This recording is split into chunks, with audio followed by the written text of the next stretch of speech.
Hello everyone, I am again before you with all the 8 parts of speech. तो पहले मैंने आपको अपने पहले पार्ट में 4 पार्ट्स ऑफ स्पीच के बारे में बता दिया है. वो कौन से थे पहले हम रिवाइज कर लेंगे. तो वो है नाउन है, प्रोनाउन है, एडजेक्टिव है और वर्ब है. वो मैंने आपको बताया. आई होप कि आप सबको अच्छी तरह से समझ आ गया होगा.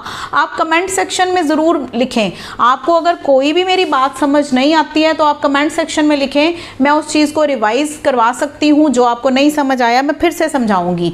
तो अब हम नेक्स्ट पार्ट ऑफ स्पीच करते हैं. मैं फिर बार बार आपको एक बात कह रही हूँ कि ये जो पार्ट्स ऑफ स्पीच हैं इनकी नॉलेज होना आपको बहुत ज़रूरी है. उसके बाद ही हम शुरू कर पाएंगे टेंसेस का टॉपिक. तो ये बेसिक इंग्लिश के कोर्स में आता है पार्ट्स ऑफ स्पीच को समझना. तो हम नेक्स्ट पार्ट ऑफ स्पीच है वो कर रहे हैं एडवर्ब. एडवर्ब इज क्रिया विशेषण. जैसे कि नाम से ही क्लियर है. एडवर्ब मीन्स एडवर्ब, मतलब जो वर्ब के मीनिंग में कुछ ऐड करता है उसको बोलते हैं एडवर्ब. तो एडवर्ब क्या रहेगा? जो किसी वर्ब की विशेषता भी बता सकता है या एडवर्ब खुद ही एडवर्ब की विशेषता भी बता सकता है. तो मैं उसके आपको एग्जाम्पल दूंगी. जैसे आप मुझे कहते हो या मैं आपको कहती हूँ कि आई वॉक, मैं चलती हूँ. आप मुझे पूछते हो कि आप कैसे चलते हो, तो मैं कहती हूँ आई वॉक स्लोली. तो यहाँ पे मैं कैसे चलती हूँ मैंने बताया. तो ये मेरा वॉक जो था वो वर्ब था. उस वर्ब के बारे में मैंने बताया. कैसे बताया? कि आई वॉक स्लोली. तो यहाँ पे स्लोली जो रहेगा वो क्या रहेगा? एडवर्ब है स्लोली.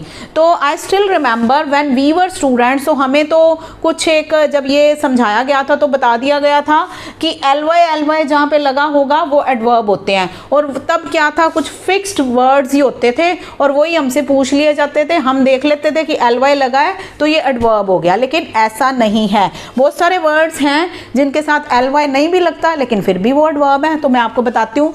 जैसे मैं कहती हूँ कि I get up in the morning, मैं सुबह उठती हूँ. तो आप मुझे पूछते हो कि आप सुबह कब उठते हो. तो मैं चाहे मैं कहूँ लेट उठती हूँ तो लेट के साथ एलवाई नहीं है. तो मैं कैसे उठती हूँ आपको डिस्क्राइब कर रही हूँ. तो लेट वर्ड इज एडवर्ब. या मैं आपको ये कहती हूँ कि आई गेट अप अर्ली, तो early word is again adverb. अब क्या है, अगर मैं आपको कहती हूँ कि I get up very early, तो अर्ली तो पहले से ही एडवर्ब था, उसके साथ मैंने वेरी वर्ड लगा दिया. तो ये एडवर्ब ये वर्ड ऐसा है जो खुद एडवर्ब को ही उसके बारे में ही बता रहा है. तो वेरी भी क्या हो गया, वो हमारा क्या है? एडवर्ब है. तो फिर से एक बार इसको समझो कि एडवर्ब वर्ब के बारे में बताएगा, उसकी क्वालिटीज़ के बारे में, या फिर खुद एडवर्ब के बारे में ही बताएगा. तो वो रहेगा, उसको एडवर्ब बोलेंगे. उसके बाद आ गया प्रेपोजिशन. प्रेपोजिशन को हिंदी में संयोजक बोलते हैं. प्रेपोजिशन क्या है? एक नाउन या प्रोनाउन के बारे में बताता है. जैसे क्या है, जैसे मैं इस मार्कर की बात करती हूँ तो मैं कहती हूँ marker is on my hand, मेरे हाथ के ऊपर है. यहाँ पे मैंने कह दिया marker is under my hand, मेरे हाथ के नीचे है. तो ये ऑन है, अंडर है. जैसे I am sitting in the room, मैं कमरे में बैठा हूँ. तो इन जो वर्ड है वो प्रेपोजिशन है. तो ये ऑन, इन, टू, ये प्रेपोजिशंस होती हैं. अब प्रेपोजिशन का there is a vast topic, बहुत बड़ा टॉपिक है. तो कुछ प्रेपोजिशंस होती हैं जो फिक्स होती हैं. जैसे you should abstain from smoking, आपको स्मोकिंग से दूर रहना चाहिए. तो एब्सटेन के साथ फ्रॉम लगता है, वो फिक्स्ड प्रेपोजिशन में आ जाता है. कुछ प्रेपोजिशन है वो पोजीशन के हिसाब से लगती हैं, तो उनको भी हम समझेंगे, वो एक अलग से बड़ा टॉपिक रहेगा. उसके बाद आता है कंजंक्शन. कंजंक्शन इज संबंध सूचक, जो दो नाउन प्रोनाउन को आपस में जोड़ता है या फिर दो सेंटेंसेस को भी आपस में जोड़ सकता है. तो अभी इसका भी एक बड़ा टॉपिक रहेगा कि कौन सी कंजंक्शन कहाँ पे और कैसे लगती हैं. अभी मैं आपको कंजंक्शन के एग्जाम्पल्स दे देती हूँ. जैसे हैं एंड, सॉरी, बट है, और है, बिकॉज है. तो यहाँ पे जैसे मैंने कहा राम एंड श्याम, मतलब दो चीज़ें हैं, दो जने हैं, राम एंड श्याम. तो मैंने उन दोनों को कैसे जोड़ा? एंड वर्ड से. अब बट कहाँ पे लगता है? जब ऑपोजिट क्वालिटीज आती हैं. जैसे मैं कह देती हूँ he is rich dash, he is माइजर. माइजर means कंजूस. मतलब एक साइड पे तो हम कह रहे हैं कि वो अमीर है, दूसरी साइड पे दिस इज़ ये एक उल्टी क्वालिटी है कि वो माइजर है, वो अमीर तो है पर कंजूस है, तो यहाँ पे मैं बट लगाऊंगी। और का मतलब होता है या। तो जैसे मैं कहूँ either you sit here quietly, या तो आप यहाँ पे चुपचाप बैठ जाओ, और गेट आउट, या बाहर चले जाओ। तो और का मतलब होता है या। और यहाँ पे मैं एक बात बता दूं, ये हिंदी का और है। यहाँ पे अगर आप हिंदी का और लेते हो तो इसका जो, इसको हम एंड को बोलते हैं और। ये जो और है, ओ आर वाला और, इसका मीनिंग या रहता है। बिकॉज का मतलब क्योंकि।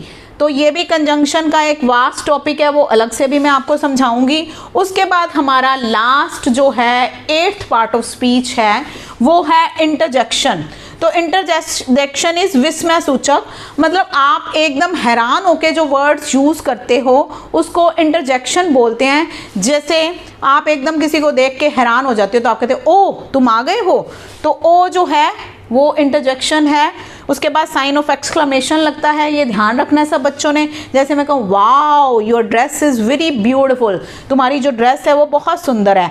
अलेस, अलेस जो इंटरजेक्शन है इसका यूज़ तब करते हैं जब आपने कोई दुख की बात करनी है। जैसे हम कहते हैं अलेस ही इज़ नो मोर, मतलब कि बड़े दुख की बात है कि वो मर गया है।